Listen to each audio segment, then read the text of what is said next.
Hi, welcome to Maggie Chats Books. This is my first video. I'm going to do an April what I read. So let's get started. The first book I read was The Pleasure of My Company by Steve Martin. Steve Martin is an actor and a comedian, and now an author, or maybe he's always been an author. I don't know. This is the first book I've ever read from him. I've had this book on my shelf for about 4 to 5 years and never read it. So on the 1st of April, I was going through all my books to get rid of ones I would never read or will never read again. And this was one of them. I read the first chapter and didn't put it down. The main character is Daniel. He suffers with OCD and is not able to have much interaction with other humans because he doesn't want to leave his house, or he has certain standards that will allow him to leave his house. So it's kind of his story and how he progresses to where he's able to live a pretty normal life. I think this was really good to get all this in 150 pages. Excuse me.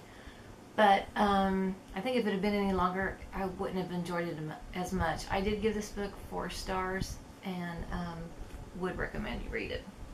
The next book is Weird Things Customers Say in Bookstores by Jen Campbell. Jen Campbell's also a booktuber that I started watching. These are quotes that customers have said in bookstores, which some are just hard to believe, though you know they more than likely said them. And also things that people do, like leave their children in the bookstore and expect the shop owner to babysit, or let their children rip up books, which just kills me. So I got this to read on a business trip because I would be traveling by plane, and usually in the airport it's hard to concentrate on a book.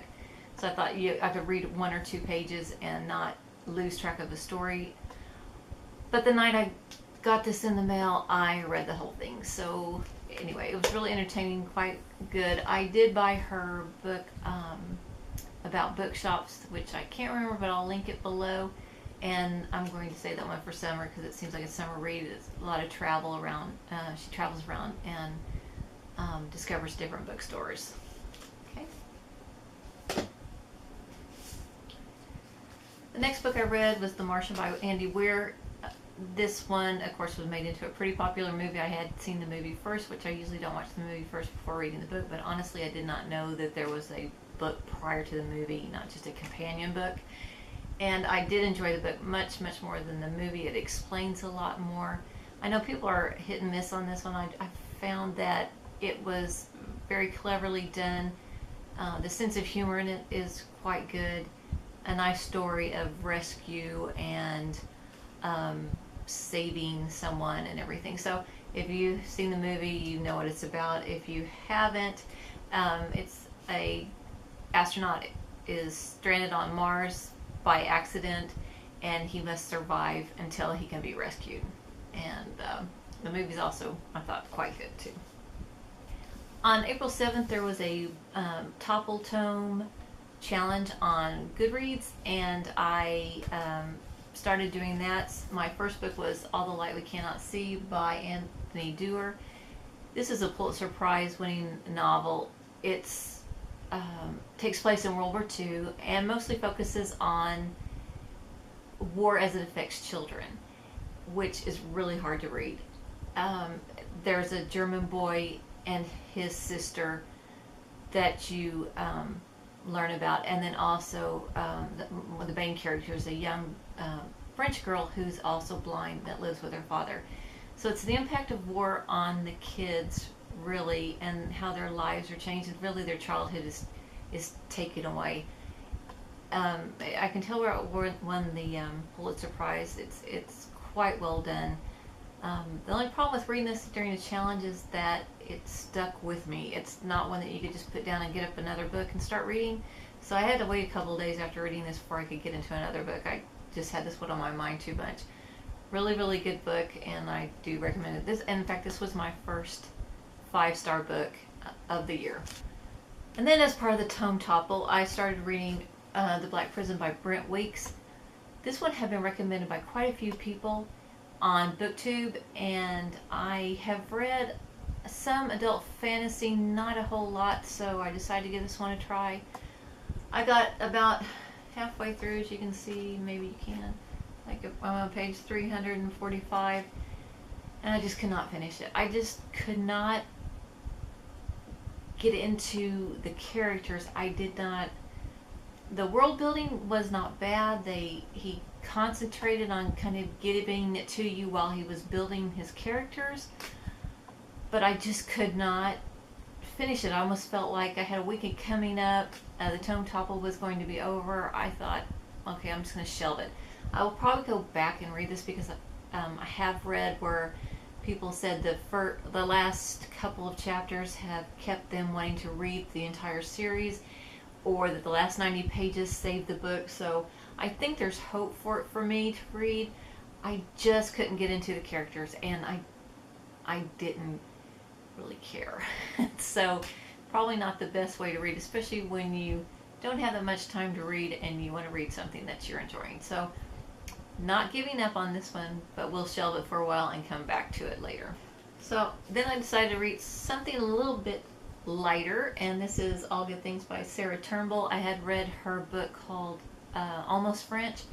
Sarah Turnbull is a Australian who moved to France, married a Frenchman. Her husband, Almost French is her life after she met her boyfriend, who then became her husband. And then this book takes place when her husband gets transferred in his job to Tahiti, and they live on the island, one of the islands of Tahiti, for I want to say 3 years. And this takes place in the 3 years. It's a really quick read. She has a very natural narrative style. I thought it was really, really good. I look forward to her writing other books, and I could recommend this book. I think I gave it a 3.5, but in Goodreads there's no half, so I rounded it up to 4 stars. And then the last book I read was The Girl with All the Gifts by M.R. Carey. This book is one that I am drawn to, where it's kind of an end of the world scenario and everyone has to come together to try to survive, and it shows you people from all walks of life or from areas that they never would normally be companions unless something major happens. So in this case, there's a disease that affects the entire world, which pretty much turns those infected into zombies.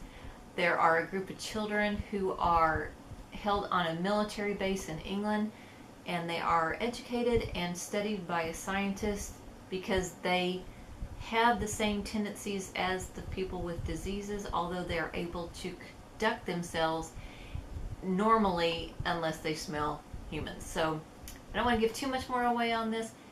I thought it was really interesting. I liked the ending a lot because it wasn't your pat ending, and I liked the characters in this book. This book was also made into a movie, which I watched right after I read this book, and the actors in it were awesome. The young girl that plays the main character was awesome. Most of the adult roles were done very, very well. Of course, you can't put into a movie what is in a book, but so much better. Movie was good by itself, but if you read the book, you were like going, oh, why did they change that? Why did they do that? Which you normally do when you read a book and then watch the movie. But other than that, it was good. I gave this one 4 stars because it really held my interest, and I really didn't want to put it down because it was quite interesting and a different twist on that.